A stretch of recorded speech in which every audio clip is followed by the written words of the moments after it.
આશા રાખું છું કે તમે સૌ એકદમ તંદુરસ્ત અને મજામાં હશો. મિત્રો, ખૂબ જ ટૂંક સમયમાં દિવાળીનો તહેવાર આવવાનો છે. એ પહેલા દિવાળીની મજા માણતા પહેલા આપણે આપણા અભ્યાસમાં જો પાછળ રહી ગયા હોઈએ તો સાથે થઈ જવાનો પ્રયત્ન આ દિવાળી પહેલા કરવાનો છે. કારણ કે તો જ તમને દિવાળીના દરેક તહેવારોની સરસ મજા માણવાનું ગમશે. અને દિવાળી પછી એક સાથે બધું હોમવર્ક છે, વિડીયોઝ છે, પાકી નોટ છે, એ બધું ભેગું થઈ જાય નહીં. બહુ ટૂંક સમયમાં જ તમને પેપર જે છે એ વળી પાછા બીજા મળી ગયા છે. આ જે પેપર છે એ સરકાર તરફથી આવેલી એકમ કસોટીના પેપર છે કે જેની પીડીએફ તમને દરેક વિદ્યાર્થીઓને ગ્રુપમાં મળી ગઈ છે. આ દરેક પેપર ખૂબ જ સરસ રીતે અને અગાઉ વારંવાર સૂચના આપી એ મુજબ નામ, ધોરણ, વર્ગ અને વિષય આટલી માહિતી લખી અને દરેક વિષયની અલગ અલગ સપ્લિમેન્ટરી અથવા તો દરેક વિષયના અલગ અલગ પિન પેજ બનાવી તેમાં સરસ અક્ષરે લખી અને નિયત કરેલા સમયે અમને શાળાએ છે એ રૂબરૂ પહોંચાડવાના છે. હવે આ એકમ કસોટીઓ છે એ તમારી માટે નવી રહી નથી.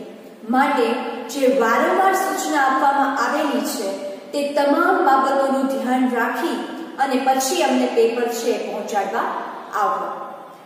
મિત્રો, આ જે પેપર છે એ સરકાર દ્વારા આવતા હોય છે અને આના માર્ક અમે ચેક કરી અને તુરંત જ સરકારને મોકલી દેતા હોઈએ છીએ. ત્યારે જે સમયે તમારી પાસેથી પેપર મંગાવવામાં આવે તે જ સમયે પેપર અમને આપી જવા તે તમારા માટે સારું રહેશે. એકવાર માર્ક ઉપર પહોંચી ગયા પછી જો તમે પછી પેપર આપવા આવો છો તો કદાચ અમે ચેક તો કરી આપીએ પણ એ માર્ક ઉપર મોકલાવી શકીએ નહીં. તો આની ખાસ તકેદારી રાખી નિર્ધારિત સમયે જ પેપર છે એ શાળાએ પહોંચાડો. મિત્રો, ગયા લેક્ચરમાં વિષય વિજ્ઞાન ધોરણ 7માં આપણે એક નવું ચેપ્ટર છે એ પ્રારંભ કર્યું હતું, ભૌતિક અને રાસાયણિક ફેરફારો, કે જેમાં આપણે અમુક પ્રાથમિક બાબતો છે એ ચર્ચા કરેલી. જેમ કે ભૌતિક ફેરફાર કોને કહેવાય, રાસાયણિક ફેરફાર કોને કહેવાય, ભૌતિક ફેરફારોના અમુક ઉદાહરણો, રાસાયણિક ફેરફારના અમુક ઉદાહરણો. ભૌતિક ફેરફાર છે એ મોટે ભાગે પ્રતિવર્તી ફેરફારો હોય છે, એટલે કે એ ઉલટાવી શકાય તેવા ફેરફાર હોય છે. જ્યારે રાસાયણિક ફેરફાર છે એ એકવાર ફેરફાર થઈ ગયા પછી તેને વળી પાછો છે એ ઉલટાવી શકાતો નથી. જેમ કે ભૌતિક ફેરફારનું એક ઉદાહરણ લઈએ તો બોર્ડ પર ચોકથી લખીએ અને જે ડસ્ટ છે એ નીચે ખરી છે એ જો આપણે ભેગી કરી વળી પાછી ડીબામાં ઢાળી અને જો આપણે ચોક બનાવવો હોય તો બની જઈ શકે. પરંતુ દૂધમાં મેળવણ નાખી દહીં જામી ગયા પછી શું આ દહીંને ફરી પાછું દૂધમાં કન્વર્ટ કરી શકાય? ન કરી શકાય. તો આ ચોકના ભૂકો બનવો એ એક ફેરફાર થયો, પણ આ ફેરફાર ઉલટાવી શકાય છે માટે આ ફેરફાર જે છે એ ભૌતિક ફેરફાર થયો. પરંતુ દૂધમાંથી દહીં બનવું એ પણ એક ફેરફાર છે, પણ દહીં બની ગયા પછી ફરી પાછું તેમાંથી દૂધ મેળવી શકાતું નથી. તો આ એક ફેરફાર એવો થયો કે જે ન ઉલટાવી શકાય અને આથી આ ફેરફાર જે છે એ રાસાયણિક ફેરફાર છે. મેગ્નેશિયમની પટ્ટીવાળું આપણે ઉદાહરણ લીધું હતું કે મેગ્નેશિયમની પટ્ટી જે છે એને જો તમે સળગાવો છો ત્યારે તેમાં ઓક્સિજન છે એ ભળે છે. માટે આ જ્યારે મેગ્નેશિયમની રાખ તમને મળે છે ત્યારે આ મેગ્નેશિયમની રાખ જે છે એ મેગ્નેશિયમ ઓક્સાઇડ છે. તો આ રાખમાંથી ફરી પાછી મેગ્નેશિયમની પટ્ટી જે છે એ મેળવી શકાતી નથી, કે જેનું રાસાયણિક સમીકરણ આપણે બોર્ડ પર લખી અને સમજેલા, તમને યાદ જ હશે. મિત્રો, આ પાઠમાં જેટલા રાસાયણિક સમીકરણો આવે છે એ દરેક રાસાયણિક સમીકરણો તમારે યાદ રાખવા પડશે. હા, રાસાયણિક સમીકરણો તમારા માટે નવા છે, પરંતુ હાલમાં તમારા લેવલે આ સમીકરણો તમારે યાદ જ રાખવા પડશે, કારણ કે સમીકરણો એક્ચ્યુઅલમાં કઈ રીતે બને છે એ તમારે આગલા ધોરણોમાં 9માં કે 10માં તમારે અભ્યાસ કરવાનો ઊંડો આવે કે એક્ચ્યુઅલી આ મેગ્નેશિયમ ઓક્સાઇડ છે એ સંયોજાય છે કઈ રીતે, સમીકરણ બને છે કઈ રીતે. હાલમાં તમારા લેવલ પૂરતું તમે આ જે આખું ચેપ્ટર છે એ તમારા માટે ખૂબ હાર્ડ પડે સમજવું. એ ન સમજતા અત્યારે હાલ પૂરતું તમારે આ તમામ સમીકરણો છે એ યાદ જ રાખવા રહ્યા. મોટા ધોરણોમાં કઈ રીતે બને છે સમીકરણો એ તમારે ભણવામાં આવશે જ. એનો આખો પિરિયોડિક ટેબલ હોય છે કે જે 9મા સ્ટાન્ડર્ડમાં તમારે થોડું ભણવાનું શરૂ થઈ જશે. હવે એક ફેરફાર, રાસાયણિક ફેરફાર આપણે એક નાનકડા અમથા પ્રયોગ દ્વારા સમજીએ. આ પ્રયોગ તમારી પ્રયોગ પોથીમાં પણ આપેલો છે, માટે આ વિડિયો જોઈ લીધા પછી, પ્રયોગ સમજી લીધા પછી હોમવર્કમાં આ પ્રયોગ જે છે એ તમારે જાતે લખવા પ્રયત્ન કરવાનો છે. હેતુ અને આકૃતિ તમને પ્રયોગ પોથીમાંથી પણ મળી જશે અને અહીં બોર્ડ પર પણ દર્શાવી છે. શું કરવાનું છે? એક બીકરમાં કોપર સલ્ફેટનું દ્રાવણ જે છે એ લેવાનું છે. આ કોપર સલ્ફેટ જે છે એમાં થોડી માત્રામાં મંદ સલ્ફ્યુરિક એસિડ ઉમેરવાનું છે. આવું કરવાથી આ દ્રાવણ જે છે એ ભૂરો રંગ ધારણ કરશે. હવે એક નમૂના પૂરતું આ દ્રાવણને એક ટેસ્ટ ટ્યુબમાં લઈ લેવાનું છે, ભૂરા રંગનું દ્રાવણ.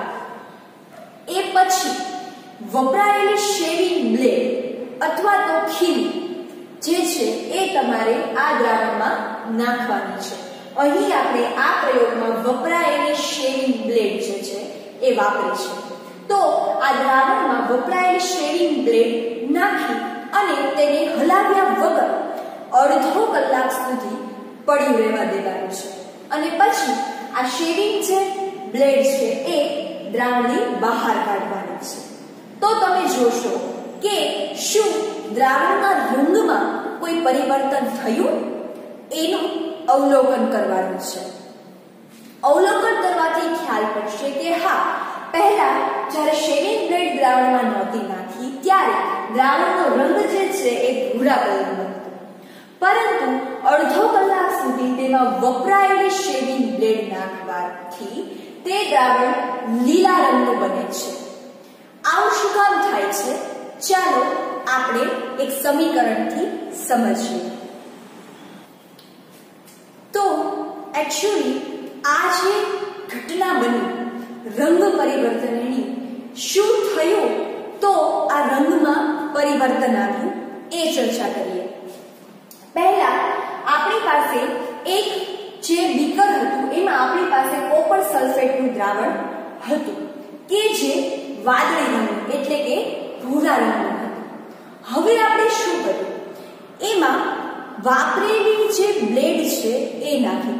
ખાસ યાદ રાખજો, વાપરેલી બ્લેડ એટલા માટે કે બ્લેડ જે છે એ લોખંડની હોય અને વપરાયેલી હોય એટલે તે છે એની ઉપરનું જે પડ હોય કે જે તેને કાટ લાગે તો અટકાવે એ જે છે એ જતું રહ્યું હોય અને આથી પ્યોર લોખંડની બ્લેડ જે છે એ થઈ ગઈ.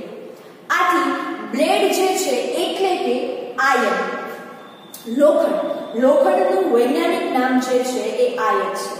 તો શરૂઆતમાં આપણી પાસે માત્ર કોપર સલ્ફેટનું દ્રાવણ હતું કે જે વાદળી રંગનું હતું. તેમાં આપણે વપરાયેલી લોખંડની બ્લેડ જે છે એ નાખી એટલે કે આયન નાખ્યું.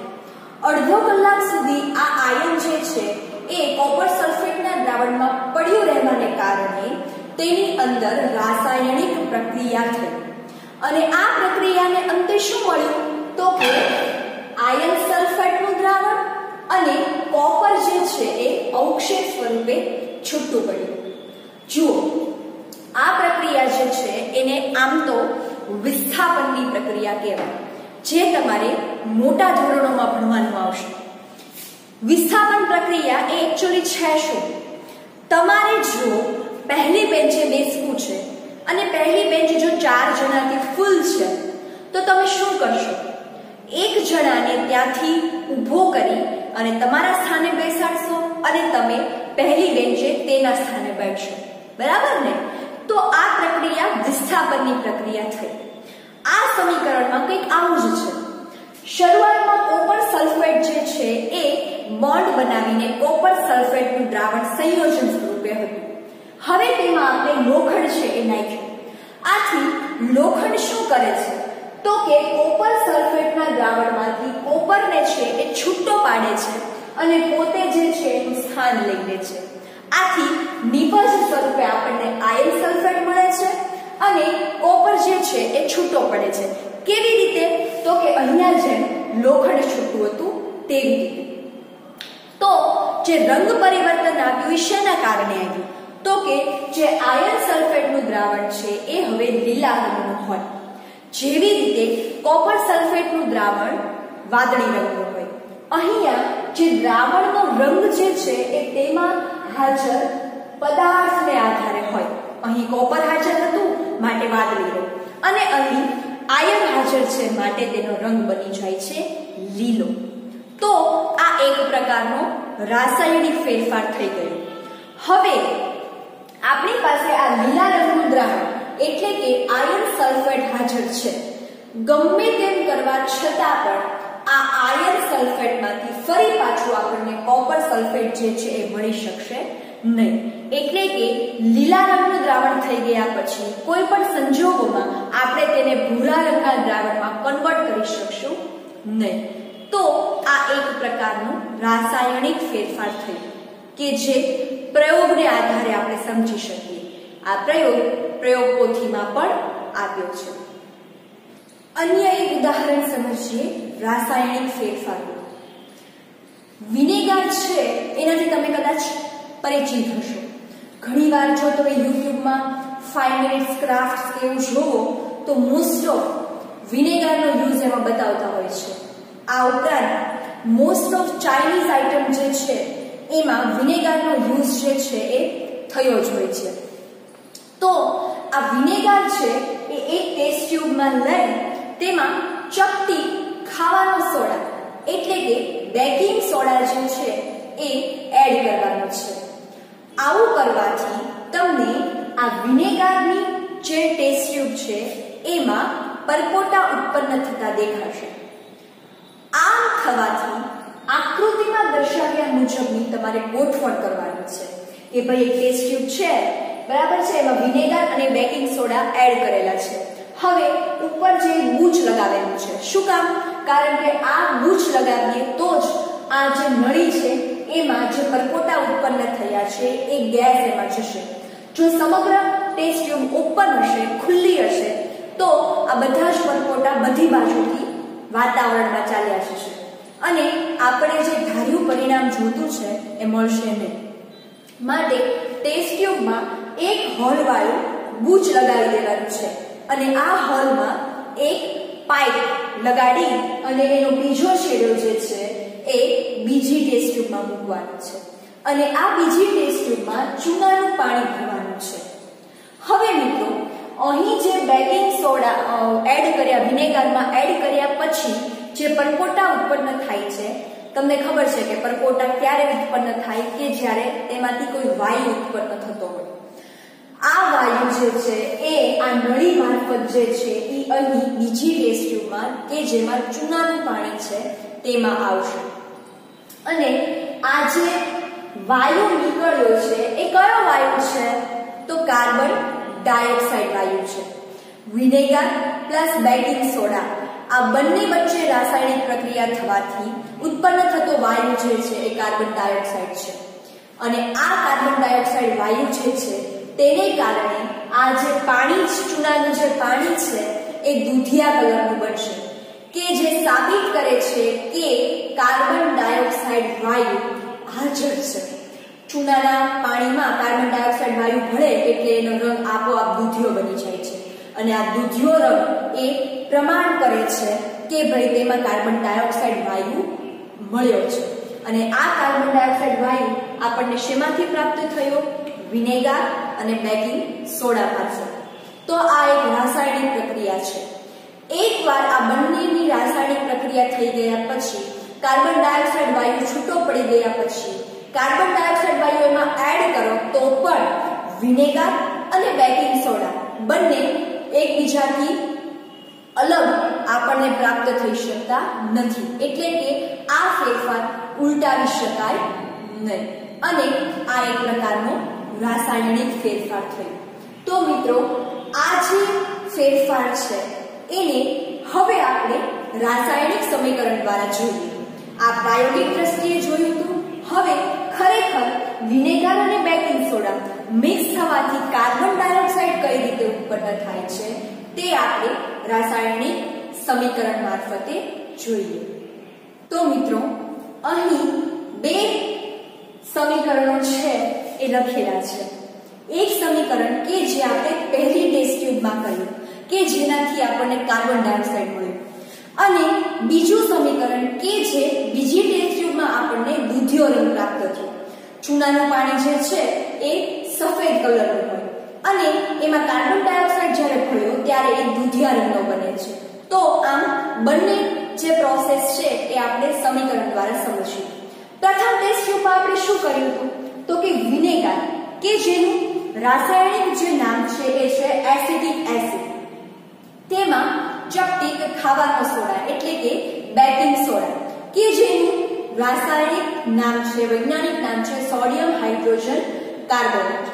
તો આ બંનેને મિક્સ કરવાથી તેમાંથી આપણને કાર્બન ડાયોક્સાઇડ વાયુ જે છે એ મળે, અને હા, સાથે અન્ય પદાર્થ પણ મળે.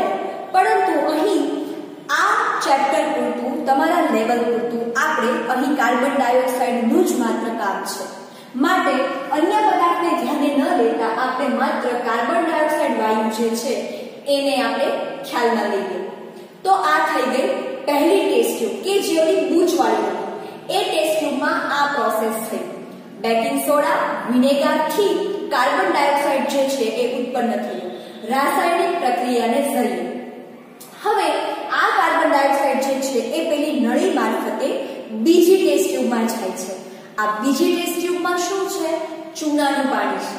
તો કાર્બન ડાયોક્સાઇડ વત્તા ચૂનાનું પાણી, આ બંને જે પદાર્થો છે એ મિક્સ થવાથી વળી પાછી રાસાયણિક પ્રક્રિયા થાય છે, અને આ પ્રક્રિયાને અંતે કેલ્શિયમ કાર્બોનેટ છે એ પ્રાપ્ત થાય છે, અને તેની બાય પ્રોડક્ટ તરીકે પાણી પણ મુક્ત થાય છે. તો આ કેલ્શિયમ કાર્બોનેટ ઉત્પન્ન થવાના કારણે ટેસ્ટ ટ્યુબમાં જે ચૂનાના પાણીનો રંગ સફેદ હતો તેમાંથી દૂધિયો રંગ બને છે. આ એક પ્રકારની રાસાયણિક પ્રક્રિયા છે કે જેને તમે ફરી પાછી ઉલટાવી શકો નહીં. હવે આ કેલ્શિયમ કાર્બોનેટ અને પાણી બની ગયું છે, એને તમે પાછું જો મિક્સ કરો તો પણ એમાંથી કાર્બન ડાયોક્સાઇડ અને ચૂનાનું પાણી મળતું નથી, અને આ કાર્બન ડાયોક્સાઇડ કે જે અહીંયાથી ઉત્પન્ન થયો છે તેને વળી પાછું આમાં ભેળવી દો, છતાં પણ વિનેગર અને બેકિંગ સોડા એ અલગ અલગ પદાર્થ આપણને ફરી પાછો મળતો નથી. તો આ એક ઉદાહરણ થઈ ગયું રાસાયણિક પ્રક્રિયાનું, રાસાયણિક ફેરફારો. મિત્રો, ફરીને કહું છું, તમામ આવતા રાસાયણિક સમીકરણો જે છે એ તમારે ખાસ પાકા કરવા પડશે. 5 વાર લખો, 10 વાર લખો કે 15 વાર લખો. ઘણાની યાદશક્તિ સારી હોય તો 5 વાર લખીએ અને પાકું થઈ જતું હોય. ઘણાને મારી જેમ 20-25 વાર લખીએ તો પણ બીજા દિવસે પૂછીએ તો ન આવડતું હોય.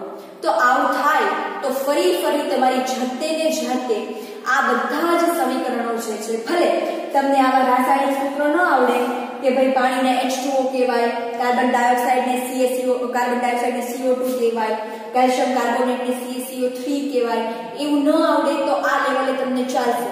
પરંતુ જો આ પણ ન આવડે કે ભાઈ વિનેગરને એસિટિક એસિડ કહેવાય, બેકિંગ સોડાને સોડિયમ હાઇડ્રોજન કાર્બોનેટ કહેવાય, એવું ન આવડે તો પણ ચાલશે, પણ મેઇન જે બાબત છે કે ભાઈ વિનેગર, બેકિંગ સોડા એનાથી બને છે કાર્બન ડાયોક્સાઇડ અને અન્ય પદાર્થો. કાર્બન ડાયોક્સાઇડ અને ચૂનાનું પાણી, એનાથી બને છે કેલ્શિયમ કાર્બોનેટ અને પાણી. તો આવી બાબતો જે પ્યોર ગુજરાતી છે એ તમારે યાદ રાખવું જ પડશે, કારણ કે આના તમને માર્ક હોય છે.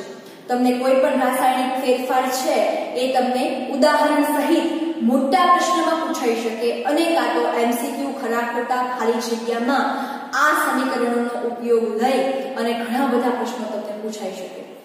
આ ચેપ્ટર ભૌતિક અને રાસાયણિક ફેરફારોમાં, ભૌતિક ફેરફારો તો બહુ ઈઝી છે, પણ તમારે ધ્યાન આપવાનું છે ખાસ રાસાયણિક ફેરફારોમાં, અને એમાં પણ ખાસ આ બધી રાસાયણિક પ્રક્રિયાઓ. તો ચાલો જોઈએ રાસાયણિક ફેરફારની વ્યાખ્યા.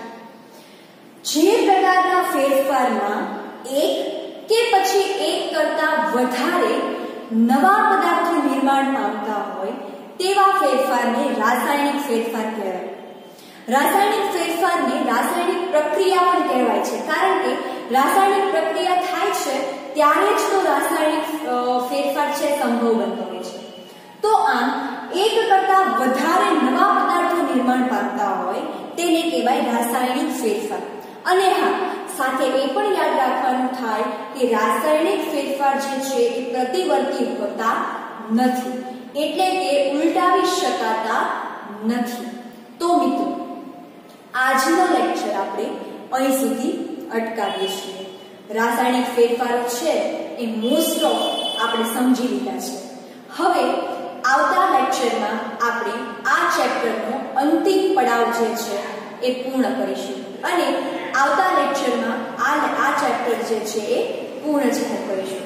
તો મિત્રો, ફરી મળીશું આવતા લેક્ચરમાં વિજ્ઞાન વિષય સાથે, મારી સાથે. ત્યાં સુધી નવા લેક્ચરની રાહ જોતા રહો અને હોમવર્ક કરતા રહો. આવજો.